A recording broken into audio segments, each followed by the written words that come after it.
शंख चिन्ह से युक्त जैन धर्म के 22वें तीर्थंकर श्री नेमिनाथ जी का प्रभु परिचय।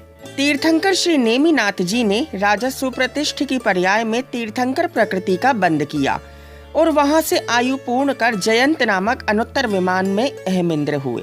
अहमिंद्र की आयु पूर्ण कर तीर्थंकर श्री नेमिनाथ जी ने द्वारावती नगर के यदुवंशी काश्यप गोत्रीय राजा समुद्र विजय की पट रानी शिवा देवी के गर्भ में कार्तिक शुक्ल षष्ठी के दिन ब्रह्म मुहूर्त के उत्तराषाढ़ नक्षत्र में अवतरित हुए। इनका अपर नाम अरिष्ट नेमि भी है। 9 माह उपरांत तीर्थंकर नेमिनाथ जी ने द्वारावती नगर में श्रावण शुक्ल षष्ठी के दिन ब्रह्म मुहूर्त के ब्रह्म योग के चित्रा नक्षत्र में कन्या राशि में जन्म लिया। इनके शरीर का रंग नील वर्ण और शरीर की ऊंचाई 10 धनुष प्रमाण थी। एक दिन तीर्थंकर श्री नेमिनाथ जी को पशुओं का क्रंदन सुन एवं अपने पूर्व भवों के स्मरण से वैराग्य हो गया और तीर्थंकर श्री नेमिनाथ जी ने श्रावण शुक्ल षष्ठी के दिन अपराह्न काल के चित्रा नक्षत्र में देवों द्वारा लाई गई देवकुरु नामक दीक्षा पालकी में आरूढ़ होकर द्वारिका नगर के सहकार वन में 120 धनुष ऊंचाई वाले मेष श्रृंग वृक्ष के नीचे 1000 राजाओं सहित दीक्षा को ग्रहण किया।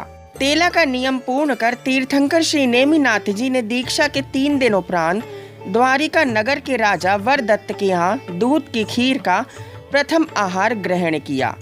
केवल ज्ञान से पूर्व इन्होंने 3 उपवास पूर्ण किए। इनका तपस्या काल 700 वर्ष प्रमाण था। तीर्थंकर श्री नेमिनाथ जी को आश्विन शुक्ल एकम के दिन पूर्वाहन काल के चित्रा नक्षत्र में उर्जयंत पर्वत के सहकार वन में मेष श्रृंग वृक्ष के नीचे केवल ज्ञान की प्राप्ति हुई। केवल ज्ञान उपरांत धनपति कुबेर द्वारा 1.5 योजन और 6 कोस विस्तार वाले लंबे चौड़े समव शरण की रचना की गई। तीर्थंकर श्री नेमिनाथ जी के समव शरण में मुख्य गणधर श्री वरदत्त सहित कुल 11 गणधर और 18,000 मुनि थे। इन मुनियों में 400 पूर्वधर, 11,800 शिक्षक, 1500 अवधि ज्ञानी, 1500 केवली, 1100 विक्रियाधारी, 900 विपुलमती, 800 वादी मुनि सहित 4 अनुबद्ध केवली समव शरण के प्रथम परकोटे में विराजमान थे। तीर्थंकर श्री नेमिनाथ जी के समव शरण में मुख्य आरिका श्री राजुलमती सहित 40,000 आरिकाएं एवं मुख्य श्रोता उग्रसेन सहित कुल 1 लाख श्रावक और 3 लाख श्राविकाओं सहित मुख्य यक्ष श्री सर्वाहन देव और मुख्य यक्षिणी श्री कुष्मांडी देवी सहित 4 क्षेत्रपाल श्री कोकल जी, श्री खागनाम जी, श्री त्रिनेत्र जी, श्री कलिंग जी प्रतिदिन भगवान की दिव्य ध्वनि का श्रवण करते थे। बहुत वर्षों तक भव्यों को धर्मोपदेश देने के उपरांत तीर्थंकर श्री नेमिनाथ जी ने 1 माह का योग निरोध पूर्ण कर आषाढ़ शुक्ल सप्तमी के दिन प्रदोष काल के चित्रा नक्षत्र में श्री गिरनार पर्वत जी के उर्जयंत की 5वीं टोंग से पद्मासन मुद्रा में 536 मुनियों सहित मोक्ष को प्राप्त किया। तीर्थंकर श्री नेमिनाथ जी के समव शरण से अनुत्तर विमान पाने वाले 8,800 मुनि, मोक्ष पाने वाले 8,000 मुनि और पहले से ग्रेवियक पद पाने वाले 1,200 मुनि हुए हैं। तीर्थंकर श्री नेमिनाथ जी इस अवसर्पिणी काल के तीसरे बाल्यती तीर्थंकर थे। इनके संगपति का नाम राजा वरदत्त था।